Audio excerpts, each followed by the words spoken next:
eyes swiveled upward. The gantry was slowly descending. Although the Major was indeed going to step onto it to leave, he had not commanded it to come down yet. Furious, he turned around, ready to order the immediate execution of whomever had dared not wait for his order. A solitary figure stood on the platform.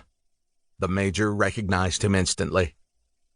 60-year-old General Yamashita was a short, compact man, bull-necked with a closely shaved head. He was wearing a simple khaki uniform, but on his feet were black riding boots set off with solid gold spurs. He would present them a few years later as a gift to his American defense attorney after being sentenced to death for war crimes, and would take his secrets to the grave. The general raised his arm, and the platform halted 40 feet above those assembled. He looked down on the crowd, his left arm still raised. After a short pause, he gently waved, as if giving a sort of benediction, his cold gaze finally resting on Major Okabuto. In a moment of terror, the Major realized it was a sign of farewell. The general's order was going to be carried out to the letter. Everyone involved must die. The Major watched the platform slowly rise, and a familiar figure reached out to help the general step off the platform and hand him a gas mask. "Tan," whispered the Major incredulously, recognizing his own bodyguard, someone he had believed utterly loyal to him. Tan heaved over the parapet the dead bodies of the 4 guards Major Okabuto had left on the surface to operate the winch and take him safely away once the shooting had started. Moments later, cyanide canisters rained down. The general's own hand-picked men peered down through their gas masks at the panicked workers, now screaming in terror. Major Ito Okabuto fell to his knees in despair and saw the large stone Buddha head. In the commotion, it had been kicked over by one of the soldiers desperate to escape his fate. It had rolled out of the box, and the stone ringlets glowed in the disappearing crescent of light from above, as the large rock rolled into place with a final crash, obliterating the sunshine like an eclipse.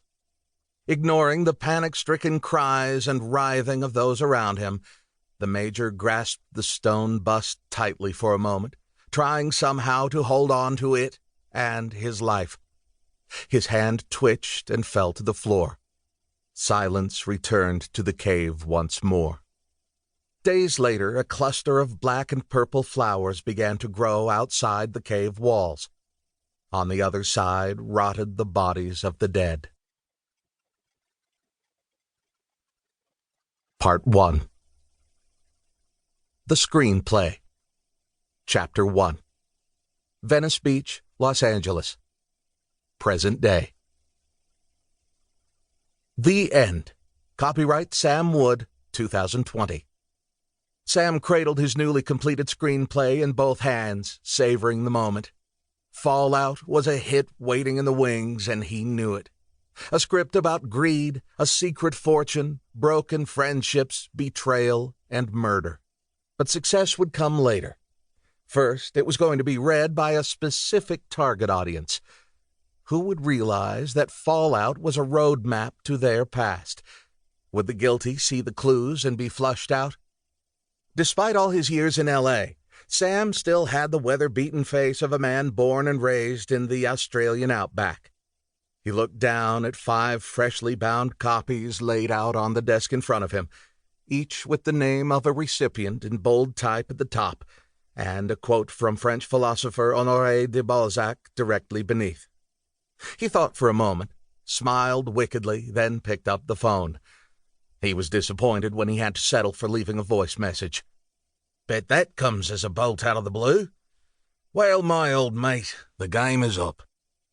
Whistling softly, still savoring the drama he was setting in motion, he placed each screenplay inside its own manila envelope and attached the address labels.